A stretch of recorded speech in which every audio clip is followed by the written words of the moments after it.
Señora Quita, muchas gracias por atendernos y por darnos la oportunidad de volver a su ciudad, a Córdoba, además en plenas ferias. Gracias a ustedes porque me va a permitir dar mi opinión sobre lo que ustedes me van a preguntar, ¿no? Que de vez en cuando a uno le gusta expresarse. ¿Le apetece que empecemos repasando el resultado de las últimas elecciones generales con la victoria de Pedro Sánchez, de un nuevo resurgimiento del líder socialista y con los malos resultados que han tenido tanto el Partido Popular como Unidas Podemos? ¿Qué análisis hace? ¿Sobre esto? Sí.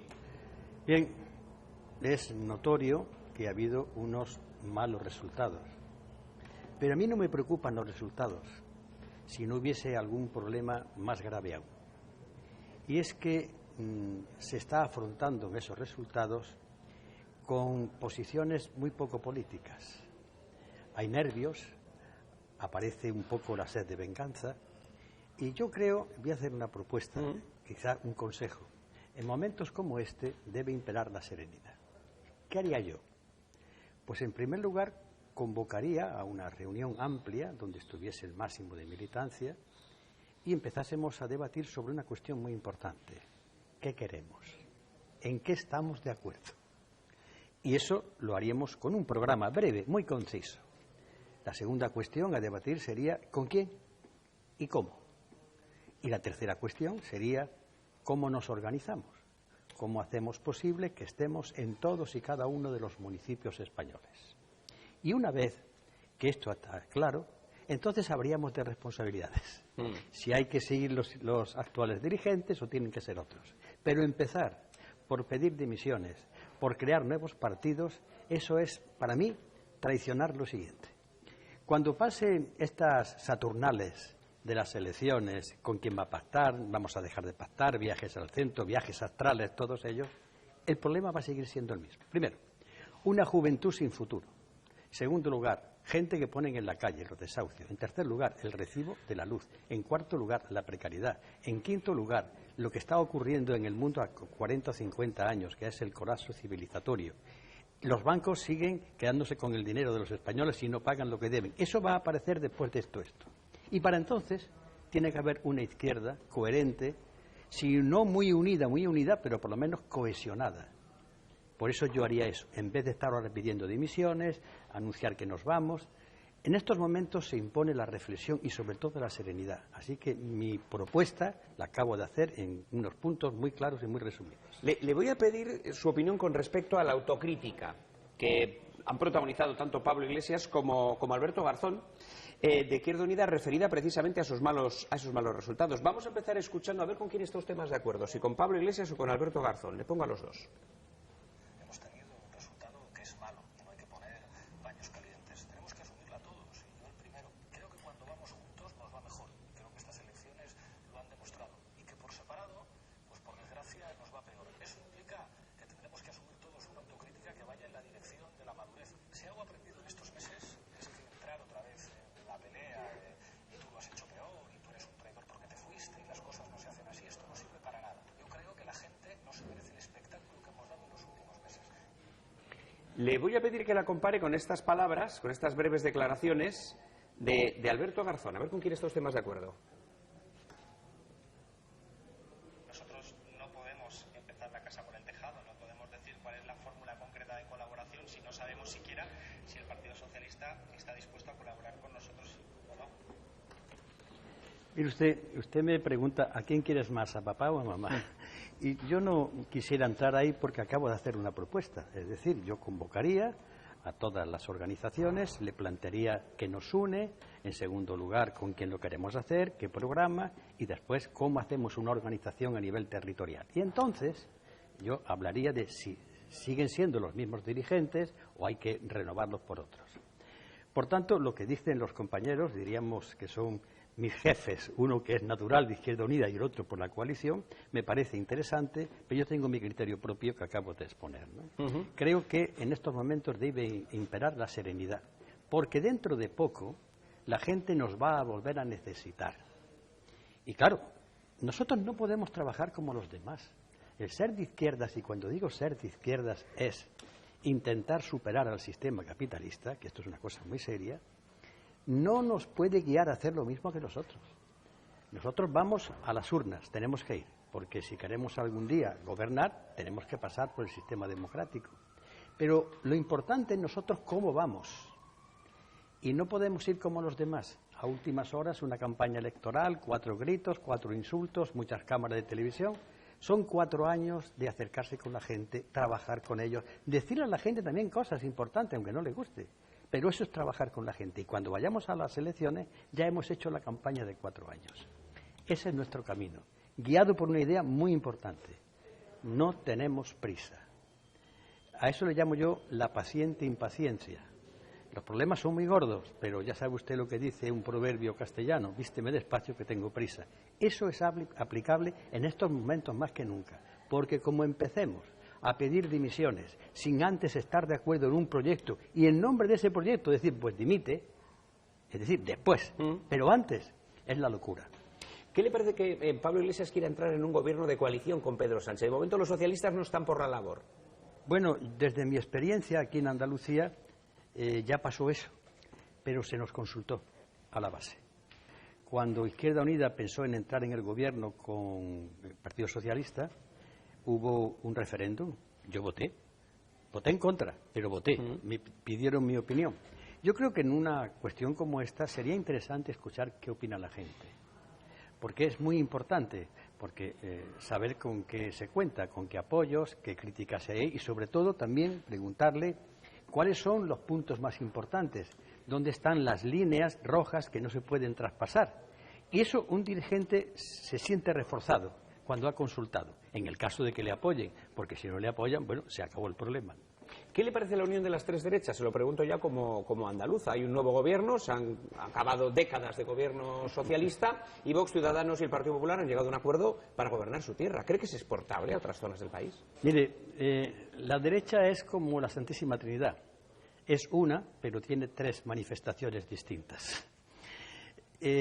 Piensan más o menos lo mismo, porque incluso cuando aparece, porque esto es una hipótesis que no se corresponde con la realidad, pero para poder visualizarlo, en un punto estaría Ciudadanos, Partido Popular estaría en el centro y Vox. Pero cuando usted le pregunta, vamos a ver, ¿devolvemos el dinero a la banca? Dicen todos, no. Cuando usted le pregunta, ¿qué le parece si acabamos con los desahucios? ¿Cambiamos la política laboral? Te dicen, no. Entonces son matices lo que distingue una parte de otra, pero la derecha sigue siendo una, en una manifestación trinitaria, claro. Claro, fíjese que Vox pretendía entrar, sus expectativas eran de hasta 70 diputados en las últimas elecciones generales. Ha entrado con bastantes menos, pero ha tenido una entrada fuerte, 24 diputados de Vox. ¿Qué le dice? Parece que íbamos a ser la única excepción en Europa sin partidos de este tipo. A mí cuando me preguntaban decía, me parece que es muy exagerado. Creo que se está exagerando intencionadamente la amenaza de Vox. Vox está ahí, lo hemos visto, ha parado su crecimiento y es producto de una mala situación, que es lo que está ocurriendo en Europa. La extrema derecha crece cuando la izquierda no ha sabido hacer políticas de izquierda. Pero ahí se ha parado. Pero se utiliza un poco el muñeco para que después utilicemos el voto útil, que vienen los terribles bárbaros. No, porque además esta fuerza política de extrema derecha es eso. Hay que hablar de fascismo. No, mire usted, el fascismo tiene una capita, un barniz de política social, recordemos. Estos señores no, estos señores son neoliberalismo puro y duro. Privatización de sanidad, privatización de la educación, y recurren a determinados TIC, de determinadas ideas de la bandera y de España, que están muy en el aire, sin concretar qué España quieren y qué españoles son los que viven, pero bueno, esto a veces pues tiene un predicamento en determinada población y hay que asumir lo que así es.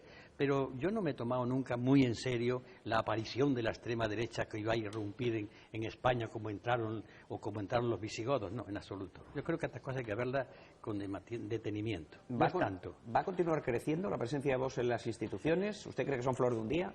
No, yo creo que tienen su espectro.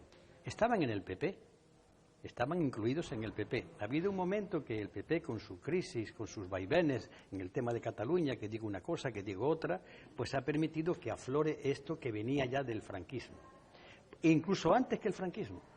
Yo mantengo la tesis de que el Franco es hijo del franquismo. El franquismo era anterior a Franco.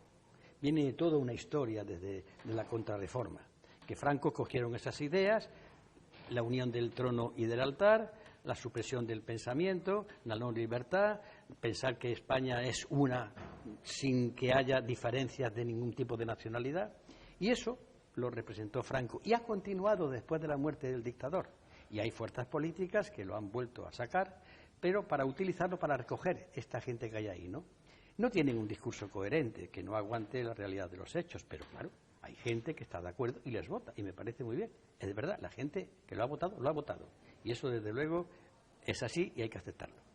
Le voy a preguntar por las últimas elecciones municipales, donde Podemos ha sufrido un varapalo importante, ha perdido 860.000 votos. Pero es curioso porque aquellos políticos de izquierda que se han apartado de la estrategia de Pablo Iglesias, como Kichi en Cádiz, o como por ejemplo Íñigo Errejón en Madrid, han aguantado resultados, incluso los han mejorado y tiene el éxito que ha tenido Kichi en Cádiz. ¿Qué le parece políticas como la de Kichi o Ribó, por ejemplo? Vamos a ver.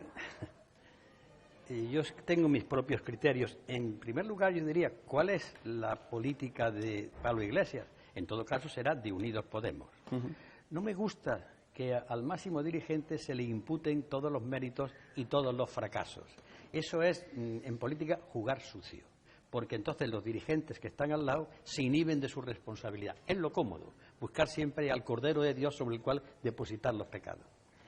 Pues hay cosas en las que yo entiendo que en Cádiz pues se ha gobernado dentro de una idiosincrasia muy especial de Cádiz, donde cuestiones como la Semana Santa o determinadas actitudes pues tienen predicamento, vale. Yo, sin embargo, pues estas cosas las veo de otra óptica, ¿no? Pero los votos han hecho que el compañero alcalde de Cádiz tenga esa mayoría, si no absoluta, pero prácticamente absoluta. ¿Sí? En cuanto al otro compañero, al alcalde de Zamora, no lo conozco. En todo caso, recuerdo haberlo visto en reuniones de hace muchos años, cuando yo estaba en Madrid. Pero esto demuestra que ha tenido una gestión aceptada por la mayoría de los habitantes de Zamora, ¿no? Me merece el respeto. El Banco de España dice, señor Anguita, que ahorramos poco y además que va a haber que retocar las pensiones. Es cierto que los datos dicen que los sueldos son menguantes en este país. Sin embargo, tendremos que ahorrar más para contentar al Banco de España. Es que hay una equivocación en el letrero. No había que poner un letrero de Banco de España, Banco de la Oligarquía Financiera Española. El Banco de España es el instrumento de unos pocos que manejan el dinero de los presupuestos generales del Estado. Un Banco de España que le da dinero a la banca y que no le pide que lo devuelva es un banco que no es de los españoles, en absoluto. Que todas sus políticas sean siempre contra los mismos es un banco de la oligarquía española. Yo no le doy el nombre de Banco de España, no se lo merece. Es el banco de unos cuantos. ¿Cómo ve el futuro de Susana Díaz? ¿Podrá retomar de nuevo el poder en Andalucía? Incluso hemos conocido en las últimas horas que Pedro Sánchez incluso planeó la posibilidad de acercarla a Madrid, de llevársela con su equipo. Iñaki, siento defraudar a los telespectadores. ¿Cómo se dice aquí?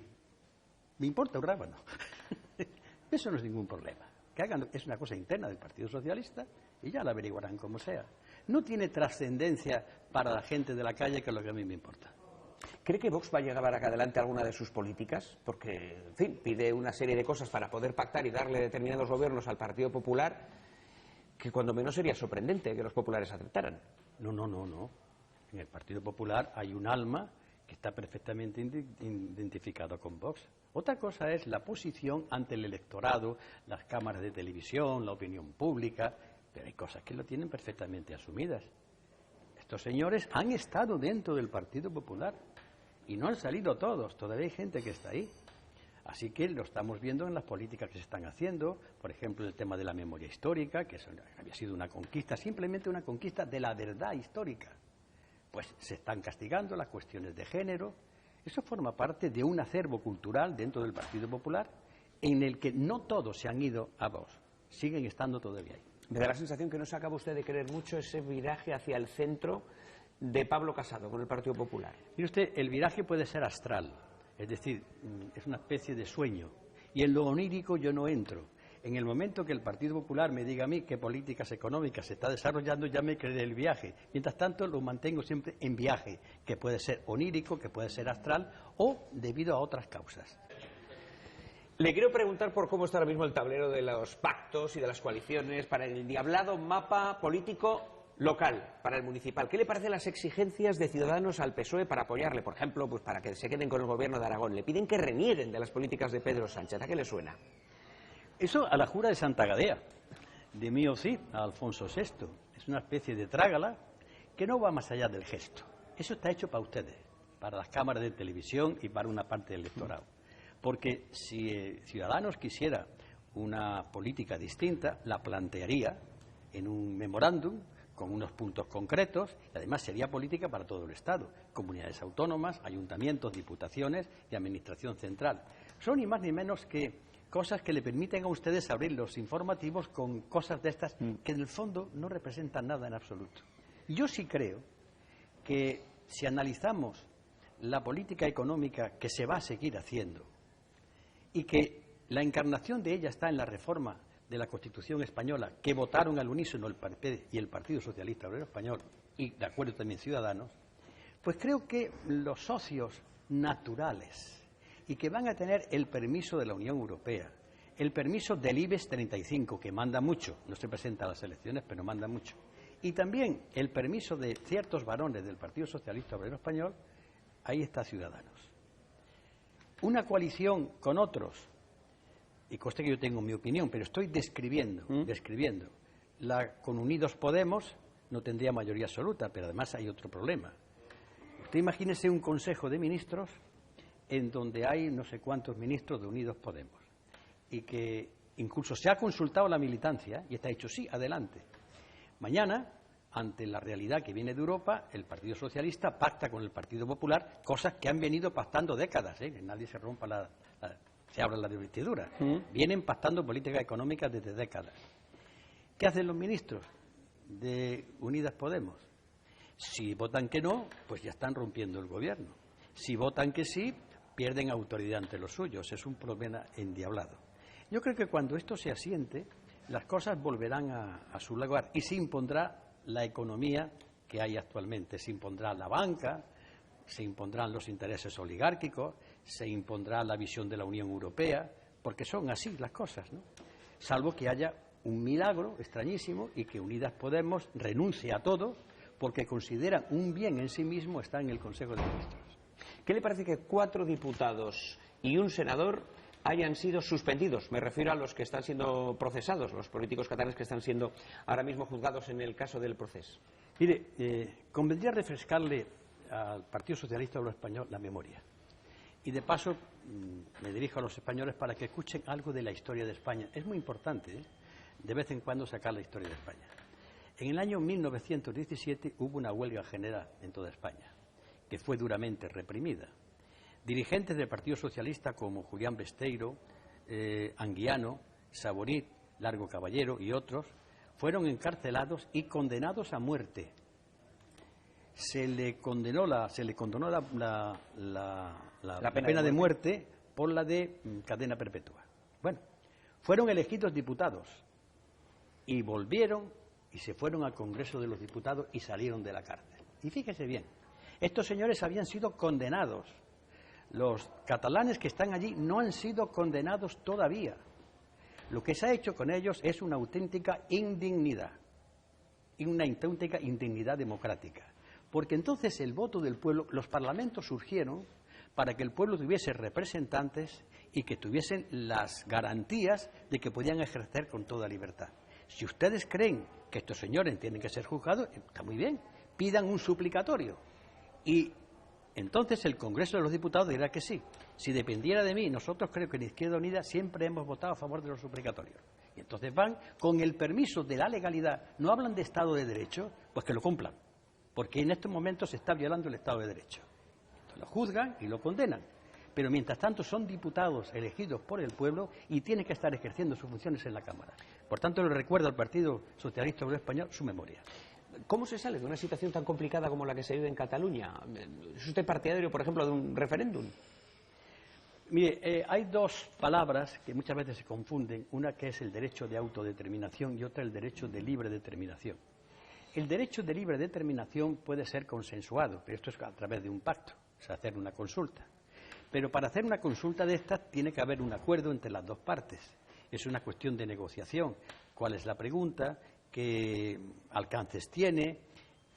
Mucha mano izquierda, mucha paciencia. ¿Y cambiar la Constitución? Bueno, cambiar la Constitución, vamos a ver. La Constitución tiene un artículo, el 10, que habla de que la Constitución española se basa en los acuerdos con la solemne Declaración de Derechos Humanos y los pactos. España firmó en el año 1977, con la firma de Adolfo Suárez y de Juan Carlos I, los pactos de 1966 que reconocían el derecho de libre determinación, ¿eh? Y dice así, el punto 3 del artículo 1, incluso para los territorios que están en régimen de administración colonial o fideicomiso. Por tanto, camino puede haber. El problema en este caso es político, no es legal. Se empeñan unos que sea un camino legal, que es el que está haciendo esta barbaridad que está ocurriendo con estos diputados. Pero de seguir así no habrá nunca solución, nunca la va a haber. Pero para eso, tanto ellos, tanto los nacionalistas, tendrán que admitir que no tienen mayoría y que seguir planteando una independencia sin la mayoría, eso es una auténtica quimera, por no decir una barbaridad. Y de esta parte deben entender que Cataluña, como el País Vasco, como Galicia, son entidades históricas, que así lo reconoce la Constitución cuando habla de nacionalidades y regiones. ¿Por qué la Constitución figura en esas dos palabras? Porque estaban reconociendo que había 3 sujetos territoriales históricos que tenían unos derechos. Si la Constitución lo reconoce, ¿por qué no se lleva eso a la práctica? Vivimos a salto de mata. Hablamos de que la Constitución, somos constitucionalistas y la están incumpliendo en todos los extremos. La cambian de la noche a la mañana, hacen con ella encaje de bolillos que decimos en mi tierra. Y son muy constitucionalistas. Hay demasiada máscara, demasiado teatro, demasiada impostura en la política española. Dentro de 11 días, si todo va según lo planeado, se producirá la exhumación de Franco. ¿Dónde le va a pillar a usted? ¿La va a ver en directo? ¿Cree que se va a producir? ¿No se va a producir? ¿Tiene dudas al respecto de que finalmente se lleve a cabo? Bueno, verá usted, durante un tiempo yo he albergado mis dudas, incluso yo escribo todas las semanas en el diario El Economista, ¿no? Y escribí un artículo que, por cierto, hubo ahí una manipulación que voy a contar. Mi artículo era tarde, mal y después interrogaciones, nunca. Pues alguien llevó ese artículo a Rebelión y me puso la interrogación desde el comienzo al final, que era otra cosa distinta. Tarde, se ha hecho tarde, porque un dictador como Franco, lo que pasa es que hay que ver la transición, ya tenía que estar. Mal, peor, imposible. El gobierno del Partido Socialista lo ha hecho tremendamente mal, porque estas cosas se preparan primero, no la prepararon. Buscaron, como siempre, de ustedes el impacto mediático para durar una semana, pero no prepararon aquello en serio. Y nunca. Bueno, ha habido momentos en que yo he llegado a dudar, ¿eh? Y bueno, ya veremos. Yo quiero verlo, pero vamos, esto es una cosa, creo que es de justicia histórica, pero una vez que esto se haga, los demás problemas hay que resolverlos también. En una entrevista que le hizo el propio monedero, Pablo Iglesias, reconocía que el movimiento de Podemos, durante la moción de censura, había salvado al PSOE. ¿Cree usted que es así? ¿Que Podemos ha salvado al PSOE? No lo sé. Yo creo que Unidos Podemos, que entonces era Unidos Podemos, lo que hizo fue lo que muchas veces al electorado lo llevan. Vota al PSOE porque viene la extrema derecha, ya estamos condicionando. Y en aquel momento aparecía. Y además la población española se dividió, ¿eh? O se vota a Pedro Sánchez o continúa Mariano Rajoy. Y en esa opción, porque no había otra salida, tal como la plantearon en los hechos, yo estuve de acuerdo con votar la moción de censura. Lo que pasa es que una vez votada la moción de censura, uno se pasa a la oposición y entonces le plantea al gobierno, si quieres que te apoye, mira, estos son el precio de mi apoyo, y lo empezamos a negociar. ¿A usted le parece bien la frase que ha protagonizado el señor Valls hace poco, uno de los candidatos al Ayuntamiento de Barcelona, que decía, la política es el arte de escoger a veces el menos mal? En fin, en este caso se refería a volver a reeditar el gobierno de Ada Colau. ¿Está de acuerdo con esa frase de Valls? De que a veces hay que coger lo menos malo, pues sí. Mire, yo he sido alcalde y he sido coordinador de Izquierda Unida, secretario general del PCI, y he tenido ante mí una serie de problemas que me he visto obligado, no solamente yo, porque la gente recuerda que yo goberné muy colegiadamente, que hemos tenido que escoger entre lo menos malo. Pero lo hemos dicho. Hay una cosa que la izquierda no se puede permitir. Cuando nosotros, los hombres y mujeres de izquierda, sabemos que a veces somos impotentes ante el crimen, no lo podemos evitar, pero no digamos que el crimen es una buena opción. Es un crimen, pero yo no puedo evitarlo. Y muchas veces desde la izquierda se intenta explicitar esa necesidad como una especie de virtud. No, de virtud nada, sino de necesidad. Por cierto, últimamente estoy viendo mucho unas declaraciones suyas de hace unos años en las que usted decía, antes que votar a un corrupto es mejor votar a un partido de ultraderecha si este es honrado. No dije partido de ultraderecha. Estos señores, sí, como han cogido, estos señores van por los vídeos y como hacían las espigadoras en los campos de Castilla-La Mancha, van espigando cositas que quedan por allá y montan su historia. Yo dije lo siguiente.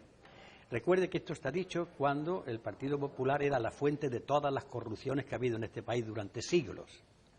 Dije, porque la gente seguía votando. A mí me preguntaban en la calle, bueno, no, sí, pero es que yo prefiero que me roben estos que no me roben otros. Lo que pasa es que esto es tremendo tener que escucharlo a gente sencilla. Pues miren ustedes, voten a un hombre, aunque sea de extrema derecha, pero honrado, a un hombre. No dije a un partido político, dije a un hombre. No a un partido político, y los señores estos pues han escogido lo de un hombre y se lo han trasladado a su partido político. Pero bueno, historias como esta uno está acostumbrado a verlas, no le doy más importancia, pero ya define muy bien a los personajes. Y hay una última cuestión que le quiero plantear y que tiene como protagonista el rey emérito. Ya sabe que abandona la vida social, no así la inviolabilidad, todo también hay que decirlo. ¿Qué le parece esta renuncia a las actividades sociales por parte del rey emérito? Bueno, la inviolabilidad del rey es un artículo nefasto. Creo que es el 14 de la... No, el 14 habla de que todos somos iguales ante la ley. El 50 y tantos, que es horrendo. En un artículo la Constitución dice que todos somos iguales y después hay un señor que dice que no es tan igual. Una contradicción en la Constitución. El que este señor sea rey emérito, se le han sacado de la manga el pacto de la abdicación. Cuando los poderes económicos y políticos creyeron que ya no servía por sus escándalos y por una historia que ha sido una historia de un pícaro, y soy muy comedido a utilizar la palabra pícaro, que ha utilizado los fondos, que ha hecho negocios y demás, pues creyeron que había que cambiarlo para salvar la monarquía. Pero claro, el pícaro, en cierta medida, si era condenado, podía cantar, porque esto llega más allá de este señor, ¿no? ¿Y qué han hecho? Bueno, le han buscado una salida, hacerlo inviolable, que tampoco está en la Constitución, porque este señor ya no es rey, por mucho emérito que le pongan, y así vamos tirando. Es decir, se están haciendo auténticas barbaridades antidemocráticas, pero ellos confían que el pueblo español tenga unas tragaderas grandes para asumir todo esto. Y creo que lo están consiguiendo.